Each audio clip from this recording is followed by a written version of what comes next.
Cisco Show, ladies and gentlemen. Don't touch that dial. We got a good show here today. This show here is the Hank Cisco Show.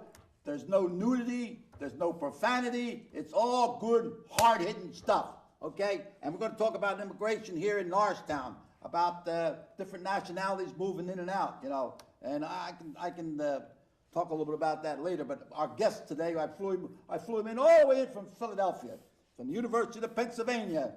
And this corner weighing 135 pounds, right? Tell me your name. Stanton Wortham from the University of Pennsylvania. Okay, and then tell me, what do you do? I'm a professor there. I teach in the Graduate School of Education. Education, right? Okay, now, what are we doing here? You come over here, you want to go on my show, and tell me what are you going to do? Well, I appreciate the opportunity. That I was hoping we could talk some about the new Mexican immigrants, a lot of children of Mexican immigrants. That's a big front burner thing going on in Norristown today, right? Okay, so, and you're going to be talking about how to help, identifying some of the problems, how to solve some of the problems, getting people together, okay? Right. We've been working with the schools. All right. Why? Why are you interested in Norristown? Well, Norristown's a very interesting place because over the last... Oh, yeah, I got you. Say that a little louder. Norristown's it's a gem. Right, it's a great place. Okay. I come here a lot, at least once a week now. Oh, yeah. And so it's an interesting place to me because you have thousands of Mexican immigrants who've come over the last 10 years or so. Right. And that puts strain on the schools, so the schools all of a sudden have to handle the new Spanish-speaking students. And it's also an opportunity for the town because they're opening businesses and they're bringing various sorts of expertise and labor to the region. And then, now, you talk about the schools. What kind of, what's the situation there? Like, is that a problem because of the language barrier? Right. Is that the Norristown schools... But the school district is meeting these challenges, right? It's working very hard to meet the challenges, but it's tough because if you have only a certain number of Spanish-speaking teachers in your district, and all of a sudden in 10 years you get a couple thousand students who are Spanish-speaking, then you got to scramble to find enough people to speak Spanish to talk to the kids and talk to the parents, and it's hard work. That's one of the problems in Norristown that I know. As far as I'm a former police officer, I put 24 years with Norristown Police and 14 years with the District Attorney's Office, a county detective, and I would say that we should have Hispanic, Latino. I don't know which one you use both titles. If I'm going to say Hispanic or Peruvian or whatever, South America, whatever. But we'll use a Latino, but you have to have school teachers to be able to teach. If they don't know the language, you got to learn the language to teach, so they learn American.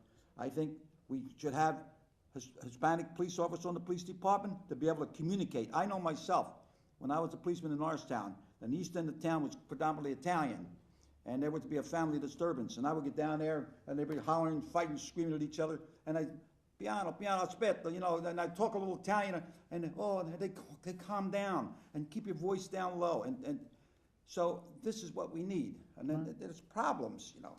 Well, and I'm glad that you're coming to Norristown and you're showing an interest in this. The district is doing better. They just hired this fall their first Spanish-speaking principal. So now Gottwalls Elementary has a Spanish-speaking principal. And I'm going to take her, I'm going to show the town. I'm going to put her in my car, I'm going to show her around, I'm going to show where, you know, Norristown, we have a lot of people that lived in Norristown. They moved out of town. They're millionaires. They're millionaires, like the Ternettas, the Mirables, you know, all these people successful, Ternetta, doctors, lawyers, you know, and they were in Norristown, you know, and they graduated in the schools here. And there was a lot of discriminating, you know. I know myself, when my grandfather died, I went out to St. Patrick's Church, or St. Patrick's Cemetery, because I was a policeman and I was the one in charge, and went out with the priest, and I saw all the tombstones out in the back, all real close to each other. And then there was, up front of the cemetery, there was a lot of room. I said, I put my grandfather over here. Oh no, he says, all Italians in the back. I said, what are you talking about, you know? Well, my grandfather is back there. Okay, so Father Moores, who was principal of Bishop Kenrick, which Bishop Kenrick closed down, became pastor at St. Patrick's, and I told him about it. I said, why is Italians in the back? Now, he just changed it now. You see Italians all over the map. The cemetery is open to everybody. So you can see there was a lot of things, you know. I remember at the Norris Theater, the Afro-Americans, they had to go up in the balcony. I wanted to go up in the balcony. I thought it was great in the movies. I had to go downstairs.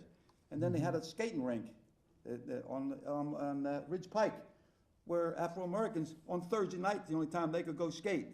So there was a lot of things that were going on that, well, we went along with it, you know. So now we meet another challenge. We've got more education, and so we should meet these challenges. And so for you to come in, a professor at the University of Pennsylvania, to come in here to work with the school district and work with the community, I think is great. So I think that what are some of the things?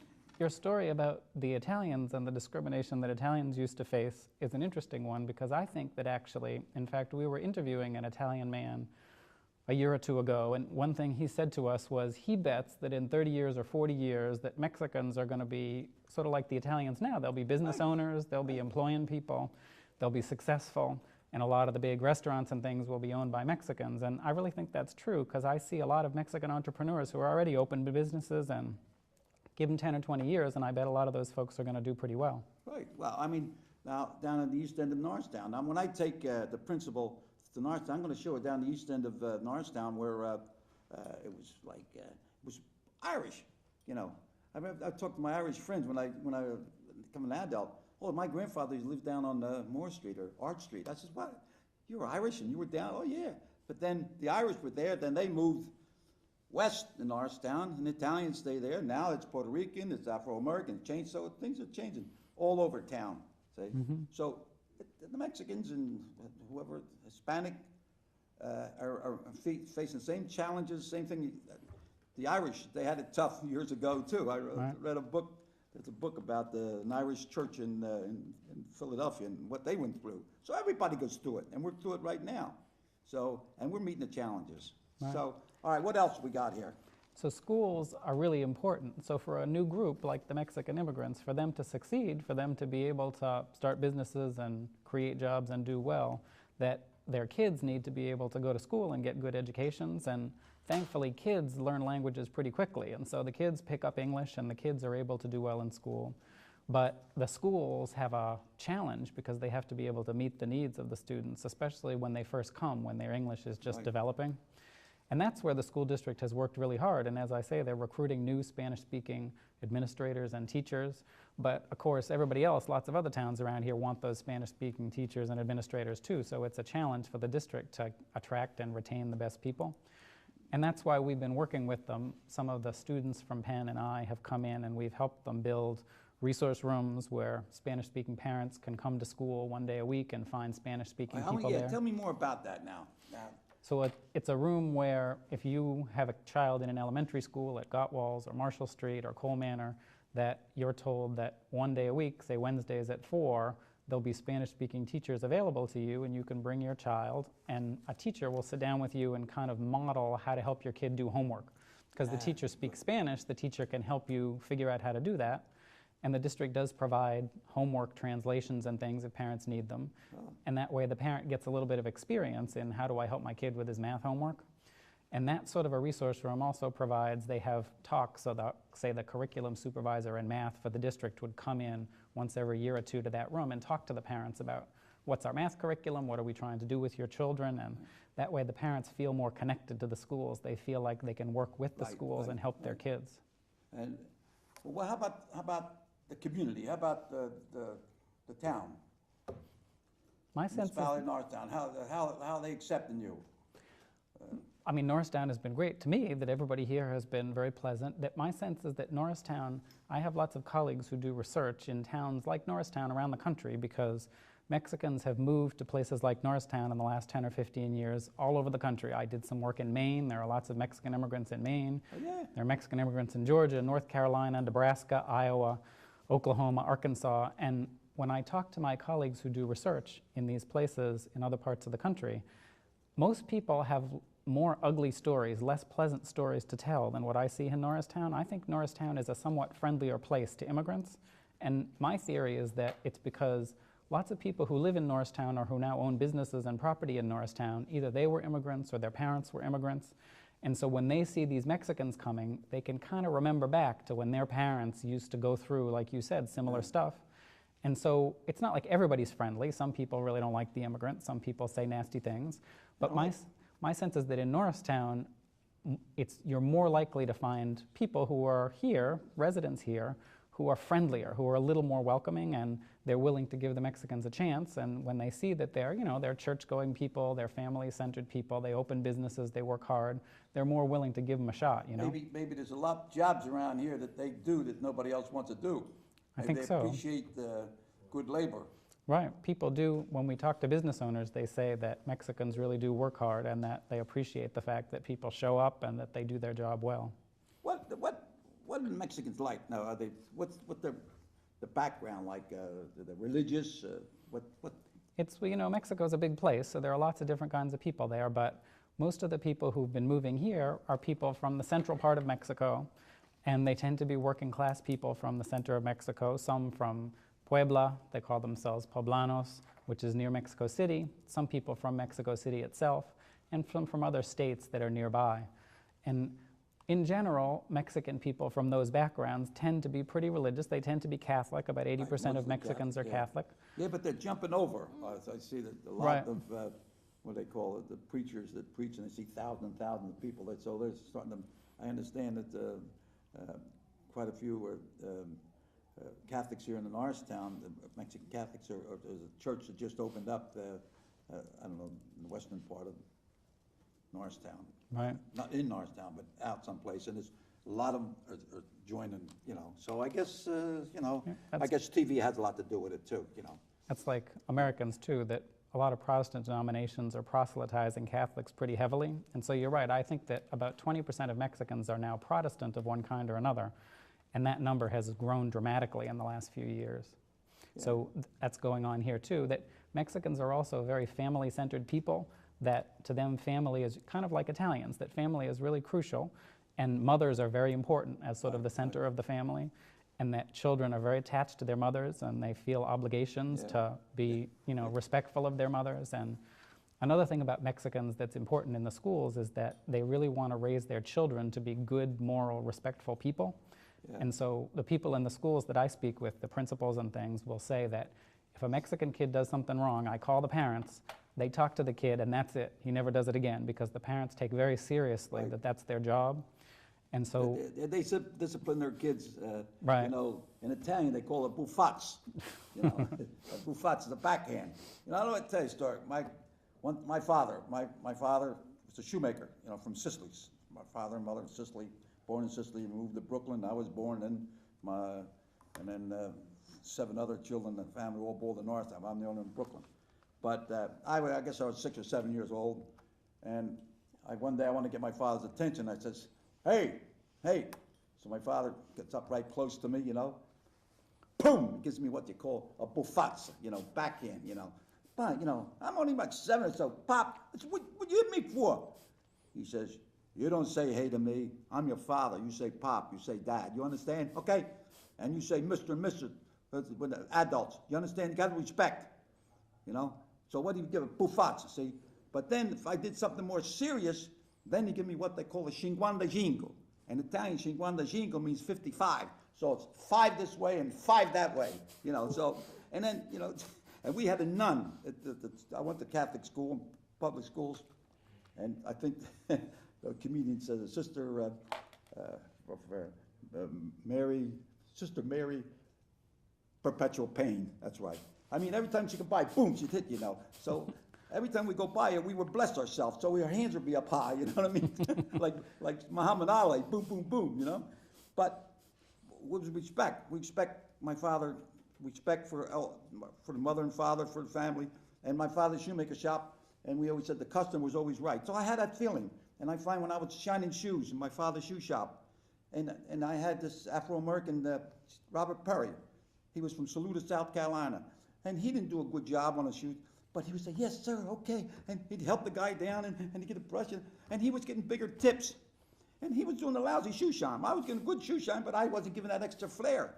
So I got in mind, do good, and people will return.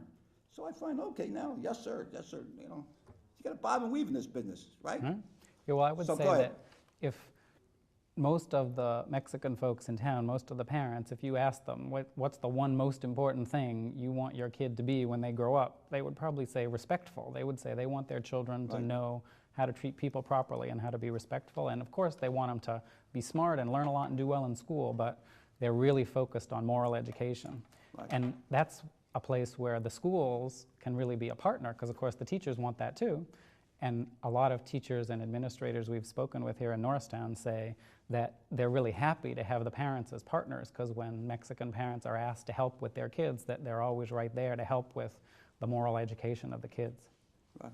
We know, I would like to see now, let's say now, all the Mexican are in high school now. They're all citizens. They're born here. They're citizens. Some, right? They can be voters. Well, the community is split, so still a lot of the Mexican kids here in the high school were not born in the U.S. Some of them were. Some. But what you have is you have a lot of kids in elementary school now, Mexican kids, They who will were be. born here. Okay. And you're right, so in 10 years or 12 years, they'll be citizens and they'll be voting. And of course, they're already speaking English fluently, and Right. they're people who are, they're Americans like you or me, you know? And then, so if he, I would like to see a training, teaching kids a little bit about like I had, when I was in charge of safety patrols when I was in Northtown Police, and I found the safety patrol was teaching other kids, you know, safety, you know, stop at the corner, you know, don't walk between parked cars, and don't destroy property going to and from, you know. So this was have other students helping other kids, say, and I'd like that would be something maybe like a little bit about the not the military, but some kind of police training. So they start learn something about police work. When they go to take a test for policemen, they'll know something about it. You know what I mean? Rather than just going in cold. And I would like to see they get a career in police work. I mean, I like to get a gang and call them the Cisco kids. You know? Right. But I think that would be great if we had that in Norristown. Now, Gottwald School. Tell me about that. Now, Joe Rodriguez is the lead teacher, and the teacher there. Now, she seems very, very interested. When I said, I'd like to take you around town and show the town, you know, she said, oh my God, she says, I want to do that. Right. In other words, she wants to know something about the community, want to know something about the people. You know the old story, if you want to swim, you got to get in the water. Right, well then, I agree. And I want you to come with me. Absolutely, we'd be Maybe happy bring to your come. camera guy with you too, and I'll show you where this, see that little house there? On the corner of Tremont and, Sandy and the Cut, they call the Cut. Little store. That's a Gennardi started there. A little store. They used to go around with a little truck. Now, Gennardi, big Right. store. Right. So, yeah, Gottwald's, I think, is the first school in Norristown to cross 50% Latino. So now 50% of their kids are Latino kids. And in the kindergarten, it's up to 2/3 of the kids or something are Latino kids. And so they've, for many years now, with Joe Rodriguez, and now the new principal, they've been working hard in order to meet the needs of the Spanish-speaking kids. And they have, I think, 7 or 8 staff members in the school who speak Spanish. And a lot of the Mexican parents really appreciate the fact that the school reaches out to them and tries to communicate with them in Spanish. And so that's the school that's been kind of on the front lines in terms of trying to serve these students quickly.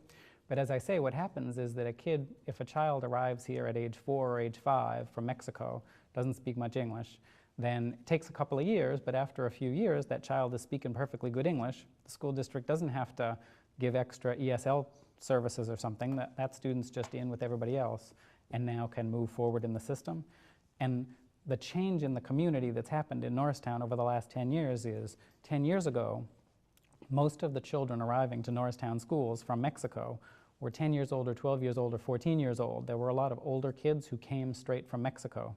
That's a much more challenging situation to be in, because to learn a new language when you're 12 is a lot harder than when you're 4. Right. And the subject matter in 12... To plant the seed. So if you're all of a sudden hitting high school and you don't speak much English, you have really challenging subject matter because you're taking hard English and math and science.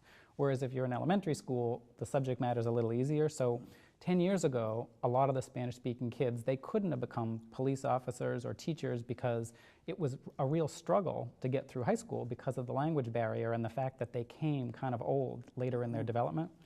But now we have a situation where the vast majority of the Spanish-speaking kids are in elementary school, and there's a large group of them, And those kids are in better position to become police officers or teachers Right, or businessmen or whatever, because those are folks who are learning perfectly good English. They're able to take advantage of the school system. And so I expect that 10 years from now, those kids who are now the first graders and the second graders who are Mexican, they're going to be doing really well. They're going to be going to college, or they'll be through college, kind of like the Italian folks, who I'm sure Italian folks who grew up here also had the same opportunities, and it wasn't always easy, but you have a chance where you work hard, you start a business, and things look up for you and your kids. Yeah, well, you know, they say, well, he's a Mexican. What do they call it? They knock them without knowing the people. You know, it's so much. I'm going through that as an Italian. They say the mafia. You know, as soon as especially if I'm Sicilian, oh, you're the mafia. You know, what are they talking about? The mafia? A bunch of crooks, a bunch of bums that didn't want to work, around shaking people down, so they get the tough guy. Next thing you know, oh, he's the mafia. He couldn't even lick a postage stamp if they put the boxing gloves on him. So what I'm saying, we get stuck with this. You know, it's the same thing with the Mexican. Oh, the Mexican come. Tell me now, Mexicans pay taxes, don't they? Yeah. They put money in the community, don't they? Yeah, the employer has to withhold taxes from them, Right. just like he does from the rest of us. All right, if he withholds the taxes, that tax money goes to the government, Yeah, so the government's making money. yeah, So what are we saying? They don't pay taxes, they do pay taxes. and they buy food, right? In fact, more often. They buy shoes, they buy shirts. They got the money's going there. Somebody's making a buck. Right. They're not going to Mexico to buy the pants, are they? No, go over here. Yep. So Mexicans are definitely contributing to the economy. That more often what happens, like Social Security gets withheld from paychecks, right? And it gets withheld from everybody's paycheck. If you're an undocumented person, you still have Social Security withheld from a paycheck if you're on a payroll. And that money is never going to get claimed if you're a Mexican person who isn't eligible. Wait, run it by again. Go ahead, what's that? So what I'm saying is, if your employer withholds taxes for you, Yeah. like he has to if you work on a payroll system, Right. then I'm going to get Social Security when I retire. So if I make it that far and there's still money in Social Security, I'll get some of that money back. But if I'm a Mexican person who's not documented, you as my employer are still withholding Social Security because Where's that money going? it's going into the Social Security fund, and you and I will get it when we retire, but the Mexican guy's never going to get it. So he's actually in a worse situation for taxes. He's paying more into the system, and he's getting less out than somebody who's born here. So what are we? What's the problem? You know what I think it is? It's the same kind of stereotyping that you were talking about, that new people come and we feel a little nervous. Economic times are tough now, and so it makes us a little bit nervous to have newcomers, just like the Irish were seen as dirty and violent, and the Italians, and so people have stereotypes. But as I've gotten to know Mexican people, which I have over the last decade or so, that in general they're really pleasant, charming, friendly people, that they tend to be sweet, they tend to be friendly, they tend to be welcoming, they're family-centered, they're religious. And so, of course, in any community there are some bad apples, right? So there are some guys who drink too much, or there's some people who go out and commit crimes, but that's true in any group. By and large, I found Mexicans to be people that I really like to interact with. They're really pleasant folks to hang out with, and so I think it's just the kind of stereotypes that every group gets hit with, you know? Yeah.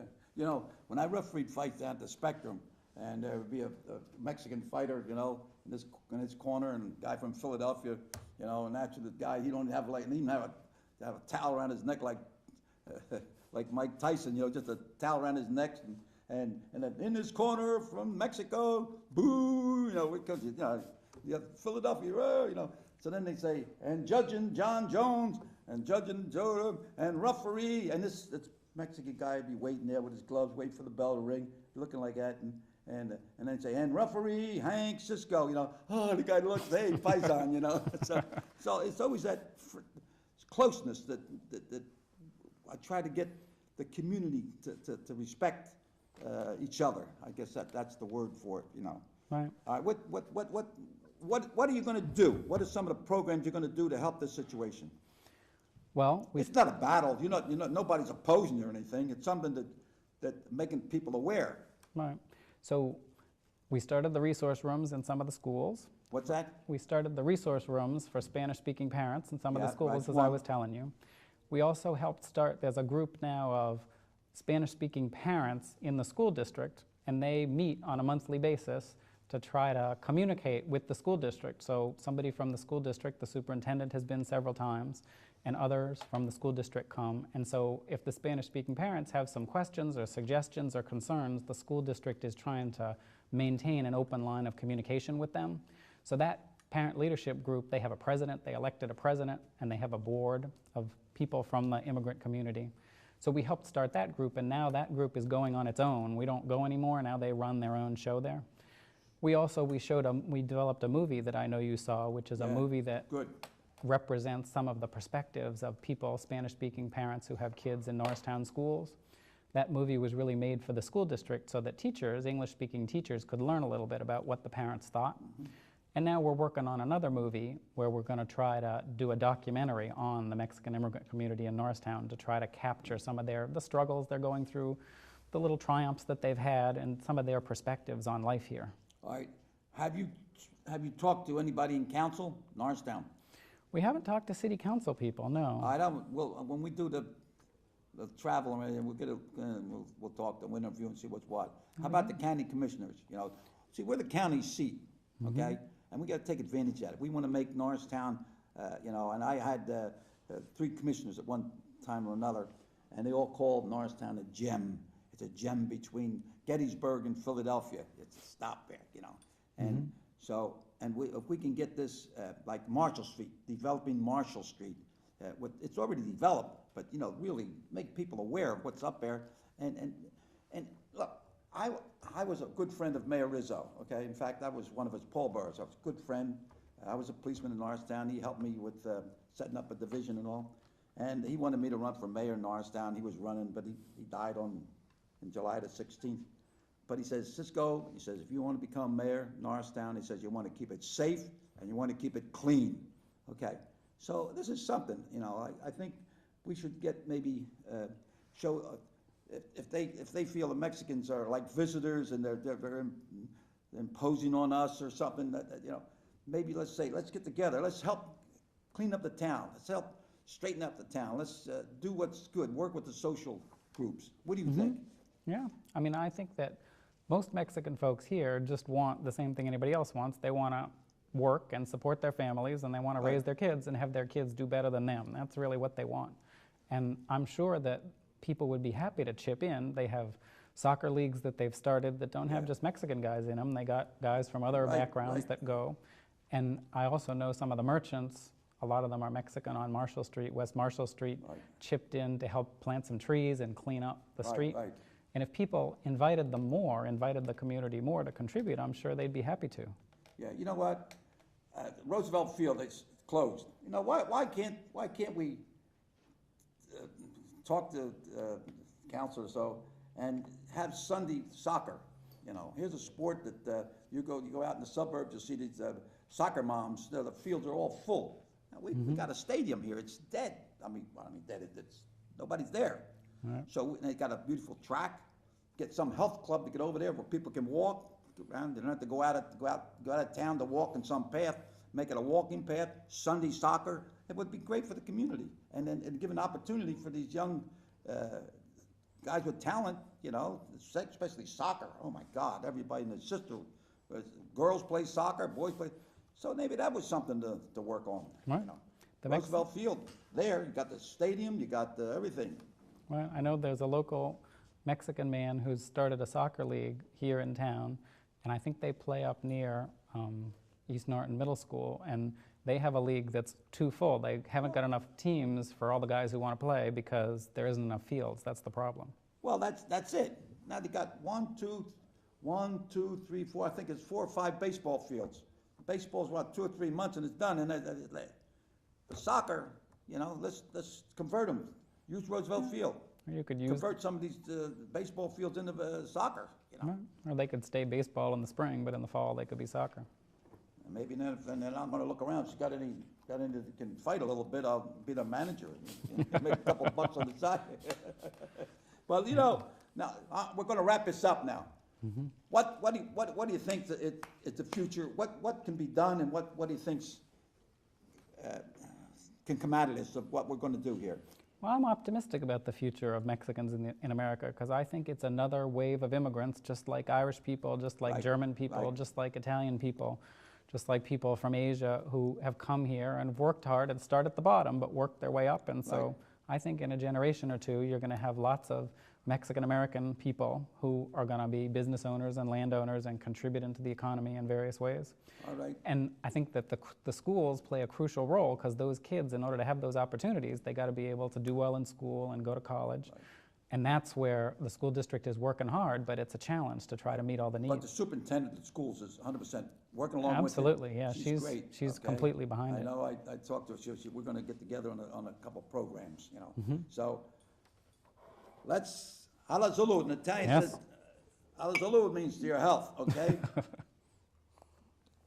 And then I'm gonna give a little token of appreciation, hanging in your office. Thank you. Ladies and gentlemen, thanks a lot for allowing us to come into your house and your home.